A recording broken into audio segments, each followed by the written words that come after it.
Grading can be a huge boost for your collection's value. However, sometimes it's hard to know who to go with. There's a lot of different options out there, but today I'm going to be reviewing the 3 largest graders of Pokemon cards in the industry, going over the pros and cons of each and the services that they provide.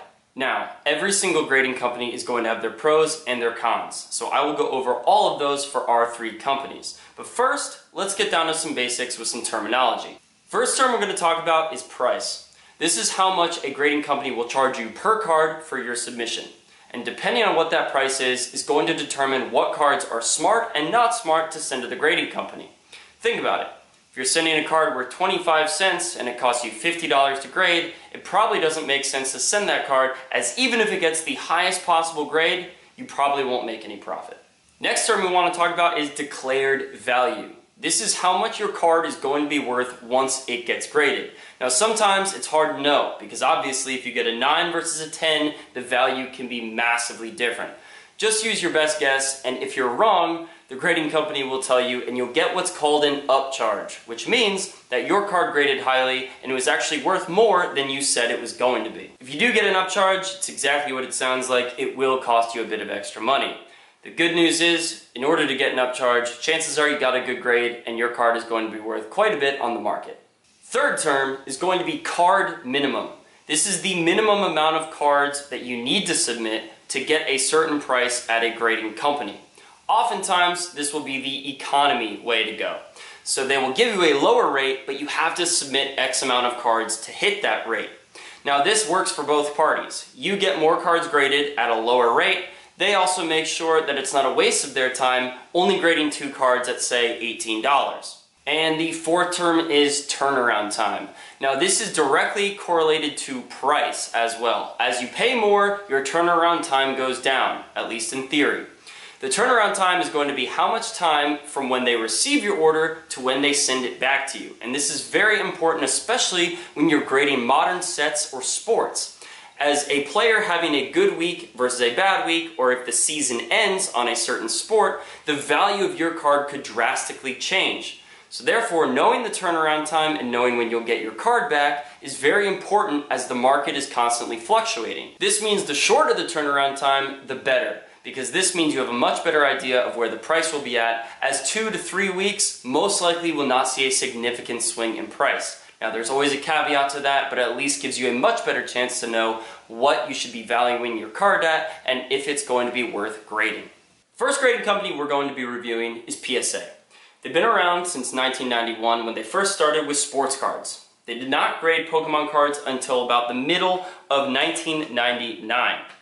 They graded about 1 million by 2019, and of course, since the explosion, that number has increased drastically. Their grading scale is between 1 and 10. 1 being poor, 10 being gem mint, the best you can get. As you can see here, my Butterfree happens to fall into the latter category. Now, as one of the most established grading companies, PSA offers a variety of services. Grading, of course, being the primary one, but they also do reholdering in case there was any damage to your slab case, or in the case of a lot of people, you have old PSA slabs that have a different looking label, and the new labels are actually very, very difficult to duplicate. So sometimes you have a card that might have been graded in the early 2000s, but you want the upgraded label not only for aesthetic purposes, but for security purposes as well. If you ever did want to sell the card, it's much easier for a buyer to know that this is an authentic PSA card if it's in the newest PSA label. They also offer crossover services. So for example, you could send them in a CGC 9.5 polygraph to see if you could get a PSA 10 instead. Some people do this for aesthetic reasons, some people prefer the PSA slab. Whatever your reason is though, you can take a different company, set it into PSA, and they will grade it on their scale, and hopefully, in your eyes, you'll do better. In that same note, sometimes PSA might give you a grade that you don't agree with. Well, PSA also offers review, and that means you can send them in a card that they've already graded to have another look at it. For example, if I get a mint 9, but I'm pretty sure that this card's perfect, you can send your card in for review. Once your card's been sent in for review, they'll give it a second look, have another grader look at it, and maybe you were right. Maybe it was the PSA 10 after all, in which case they will break it out of the slab, reholder it, and get you the PSA 10 that you deserve. And the last service that we're going to talk about with PSA is the autograph dual grading. Now, this is a very handy service where if you go and get your card signed at, say, Comic-Con or Collecticon, you can take that card and submit it to PSA and they will verify the signature as well as the authenticity of the card that you got signed. If you're particularly ambitious, you can actually have the card graded and the autograph graded as well. For example, the card could get a mint 9 and the autograph could get a gem mint 10, and you might get a better deal than if you were to simply just say that the autograph and the card are authentic. Now, on to the business end of things, the pricing for PSA grading. It is important to note before I flash the pricing chart on the screen that in order to get any of these tiers, you will have to pay $99 a year to be a part of PSA's Collectors Club. Now, the first thing you're going to notice when you're looking at PSA's grading costs is that it can get expensive very quickly. You'll see they do include high-res scans of the card, and this can be useful if you're ever trying to sell the card later. Now, the bulk at $18 a card is a good rate. PSA slabs do very well in the marketplace, so $18 a card makes sense, but you do need to have 25 cards to grade, and you're not going to want to submit any big hitters because the declared value has to be $199 or less.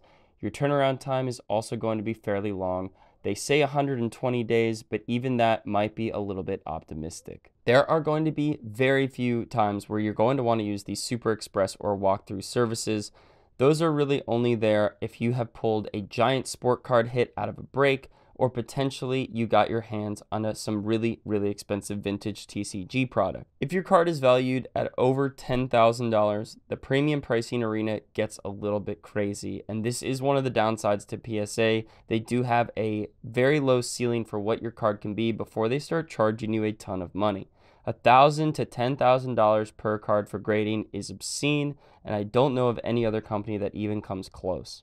Now, as I said at the beginning of the video, every company is going to have their pros and their cons. So to start with, these are the PSA Pros. To begin with, PSA has done a wonderful job with their website. It's very easy to navigate and it's very easy to submit cards and know that you're doing it properly. Also, PSA's pop report is probably one of the best in the business. It's comprehensive, it's easy to understand, and it's well laid out, as well as being very much up to date. Another big perk of PSA is the Collector's Vault. This allows you to not only submit your cards to get graded or authenticated, but then, without ever having to touch them yourselves, you can store them safely in the Collector's Vault where they will be held for you. Now, where's the bonus in this? If you're a true collector, you're going to be like me and you're going to want your collection right in your hands. However, if you're trying to sell, it becomes a whole lot easier if it's part of the Collector's Vault because they have a partnership with Golden. Now, Golden is a huge auction house for anybody who doesn't know, and you can take your items directly from your vault and sell them on Golden. Just by clicking a button, it makes it super easy and it allows you to store your things safely for a long period of time, and if you think the market's in a great place, send it over to Golden and they will sell it for you. And last but not least, I would be remiss if I did not say that PSA 10 cards tend to hold their value very well long term. PSA is a very well-established company, people like the PSA 10, and a lot of people will only collect PSA slabs. Ergo, the PSA 10 graded card will always have a good place in the market. Now, that being said, time to talk about the cons for PSA. With human graders, you're always going to see a little bit of room for error. However, I will say in particular, because PSA does not do 0.5 grades, it can be very difficult to understand why one card got an 8, one card got a 9, and one card got a 10. And lastly, the turnaround times are pretty trash. They say 120 days for your economy submission. I would be shocked if you actually got it back in that time. A lot of the times it can be even longer. And as I said before, when you're trying to time the market, you're going to end up paying a whole lot of money to PSA to get it back in any sort of reasonable time frame. This is something that you have to take into account when you're looking at what cards to grade, and this might be something that persuades you to use one of the other two companies that I'm going to discuss next. And next up is the newcomer to the block. That is going to be CGC. Now, they've been around for a while. They started grading comics back in 2000, but they actually never offered TCG grading until about midway through 2020 when the grading frenzy was in full swing. Now, CGC, just like Beckett and PSA, uses a 10-point grading scale. Unlike PSA, they do 0.5 increments. So you can get a 1, 1.5, 2, 2.5, so on and so forth, up to 10. They also have two varieties of 10, unlike PSA, which just has the Gem Mint 10. For CGC, you can get a pristine 10, which means that you got 3 10s across the board and 1 subgrade that was not a 10, or you can get a perfect 10, which is a lot closer to the Beckett Black Label, which means that your card was perfect in every single way. Now, these cards are very hard to get, but if you can, congratulations, because those will hold value extremely well. Now, another perk of CGC is they will grade cards even if there is ink or some other alteration to the card itself. Now, obviously, fake cards are out. They will not grade anything that is not authentic product, but if you do have a marker stain or something like that, they will still grade the card, whereas PSA and Beckett will send it back to you and tell you that the card could not be graded. CGC, on the other hand, will grade it with all the normal parameters of corners, centering, surface, and edges, but mark it as an altered card with a green label as opposed to the traditional blue label of CGC. And now for the services that CGC offers. Like PSA, they also do crossover grading, so you can send them cards graded by other companies, and they will determine what they are on a CGC scale. If that grade will be equal or better, they will crack them out, put them into a CGC slab, and send you back your new and improved card. CGC, like most other grading companies, also does reholdering. Sometimes your case gets damaged, but the card's fine, so you can send that in, they will get you a brand new case and send it right back to you fairly quickly. And last is grading, of course, because that's what we're talking about. CGC actually reached 1 million cards graded in almost a year and a half. So they're at a blistering pace, and it's nice to see as they are also one of our more affordable options, which is what we're gonna talk about next. Now, like PSA, CGC also has a Collectors Society instead of Collectors Club, and that starts at $25 a year. There are higher tiers that offer you more perks, but you can decide as the customer which one fits your needs. You do have to be part of one of them, however, to submit with CGC. And here, I'm going to drop the pricing on screen now so you can check it out. Now, looking over CGC's pricing, it becomes very apparent that this is a lot more approachable. For one thing, bulk starts at $15 a card. You still do have that 25 card minimum, the same as PSA. Max declared value is a little bit higher, and you have a 30-day turnaround as opposed to 120. At $25 a card, you can get your cards back within a month, guaranteed, with a 20-day turnaround and a max declared value of $500. Even at the highest tier with unlimited walkthrough, $150 a card plus 1% market value, you're still going to be below the Super Express pricing of PSA. So you're going to get your cards back faster, you're going to pay less to do it, and CGC is an up-and-coming grader. However, as I said before, the PSA 10 does reign king over a CGC Pristine 10, so that's just something to keep in mind. You can also get subgrades for $15 a card, or if you have an error designation such as a miscut, or maybe an ink error, or a pedigree if you want to determine where the card came from, that's going to cost you an extra $5 a card. And now time to talk about the pros of CGC. First things first, they've got quick turnaround times and great pricing compared to their competition. They also have a very well-designed website that, like PSA, it's easy to navigate, easy to submit cards, and easy to understand. CGC also just introduced a pop report in the last year. This has been a huge thing for collectors because collectors like to know how many of certain things exist, because how else can you determine rarity? CGC also has a partnership with PWCC, where you can submit raw cards through PWCC to be graded by CGC, and then have those cards sold directly on PWCC's platform in one of their weekly auctions. Now, this is fantastic. PWCC has a ton of bidders on there and a huge variety of items, which means that your buyer base is also massively extended, as opposed to eBay, where you might not have a bunch of seller ratings. PWCC is going to offer you a much, much larger range. Lastly, CGC has very precise gradings. Being able to know the difference between an 8.5, 9, 9.5, 10, and perfect 10 is fantastic. It gives you a lot more transparency in terms of why your card got the grade it did, and the offer of subgrades can really help you out if you're trying to sell your card on the market. Now, the cons to CGC also exist. Of course, with every single company, there's always going to be a few. With CGC, we have a big issue with perceived value. The CGC 9 versus the PSA 9 will most likely be lagging behind in price. CGC is the new kid on the block, and people still haven't fully come around to having them be taken as seriously as some of the old hats in Beckett and PSA.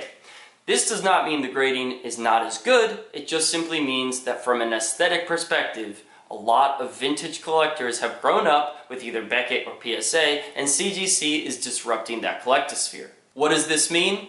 Well, if you're a new collector, this means that unless you get a perfect 10, which has been doing very, very well in the marketplace, and I can't stress that enough, a CGC perfect 10, very hard to get, but if you can do it, congratulations, that is a great grade. Even the pristine 10s will be lagging behind a PSA Gem Mint. And last, but certainly not least, we're going to be talking about Beckett. Beckett has been around for quite some time, and a lot of people who grew up buying PSA graded cards probably also saw Beckett alongside them. Now, Beckett's grading services are very similar to both CGC and PSA. Like CGC, they also do a 0.5 grading system. As you can see here, I have a Beckett 9.5 with that beautiful gold label. If you get a Mint 9, you get a silver label. Anything below an 8.5, the label will be white. And of course, there is the Beckett Black Label, which is the crown jewel for almost any collector. Now, unlike CGC and PSA, you don't actually have to be part of any club to submit cards to Beckett. I myself pay Beckett $0 a year annually, but have submitted quite a few cards through them, which is nice. However, they do have a collector's club, and you can get really nice deals if you are a part of it. Now here, I'm going to flash all the prices for Beckett's grading. Now the first thing you'll notice when you look at Beckett's pricing is that there are some collector specials. These are limited time offers and won't always be available. However, economy with subgrades at $25 a card is still a really good deal, especially considering it's a 25 to 45 day turnaround. Getting cards back with subgrades within a month to a month and a half is a pretty good deal. Also, more importantly, you'll notice on no tier is there a card minimum. This means that you do not need a certain amount of cards to submit to get that price point. This is actually very nice for casual collectors and people just looking to either authenticate or grade certain cards they have in their collection. This makes it very accessible and means that you don't have to spend a ton of money to still get access to the economy pricing. Premium starts at $200, and that is quite a lot of money, and you certainly want to think very hard before you submit a card at that price. However, it still definitely beats PSA, but is more than CGC. 2 to 5 day turnaround, however, you'll be getting your card back within a week. Now we're going to talk about the pros of grading with Beckett, and to be honest, there's quite a few. When it comes to subgrades, Beckett is easily the most affordable option. CGC charges $15, PSA doesn't have them at all, and for the most part, Beckett, it's only an extra $10 a card, depending on what tier service you pick. Beckett will also grade a lot of rare card sets, such as jumbo promos, and a lot of non-English sets that CGC or PSA might not touch. PSA has started to realize this and has begun to expand what they will and will not accept to grade. However, Beckett certainly was the first to do it. Also, another perk, people like myself don't often submit huge orders, and I know a lot of you out there might only have 4 or 5, maybe 10 cards that you want to get graded, and a lot of the time when it comes to economy submissions for other companies, that's not enough cards. Luckily, Beckett is actually very approachable both in price and how many cards you need to submit. So it makes it a lot easier for collectors such as myself, and I know a lot of you out there, to grade cards with Beckett without having to pay any annual premiums or reaching super high card minimums. And as I said before, I'm a big fan of CGC's grading scale because I think it's much more accurate. Beckett is no exception. Beckett also goes by 0.5 and differentiates between a pristine 10 and a perfect 10. Now the perfect 10 for Beckett is actually going to be a black label. And if you ever see a Beckett Black Label, you're going to see 10s across the board. That card is immaculate. And a Beckett Black Label is going to be one of the most valuable cards you can get in both the TGC sphere and the sports card sphere. Beckett Black Label outperforms a CGC Perfect 10 and a PSA Gem Mint 10 by a long shot. They're very hard to get. I believe only about 3% of cards that get graded ever achieve a black label, but if you can, that is a premium. Beckett Black Label collectors are a very serious bunch. And to end our video, we're going to talk about the cons of grading with Beckett. Con number 1, and really the biggest one, is their website. It's poorly designed, it's hard to navigate, and it's extremely confusing. Even while you're submitting cards, you still feel like you're doing something wrong almost every single step of the way. Now recently, they've updated the submission process for grading raw cards, and the update is almost more confusing than the way it was before. The pop report is weirdly laid out. It's hard to look up certain cards. Sometimes you'll type in a card that 100% exists and it simply won't pop up on the pop report because you need to phrase it in a very particular way. All that being said, if you can hack through it and get your cards submitted properly, the product is good. It's just very hard to get there, and it simply doesn't have to be, it's 2022. Beckett, fix your website. And second, like PSA, Beckett is also lagging behind CGC in turnaround times. A lot of the times your cards do not get back to you very quickly, and again, in this market, you really do need to get your cards back in a timely fashion. Now at the standard level, I find you'll still get your cards back in a month, but at that point you're paying $40 a card to get subgrades, or I think $30, $35 without subgrades. That's still a lot of money per card, and you really have to be confident that your card is going to sell well or grade well in order to submit it at that price.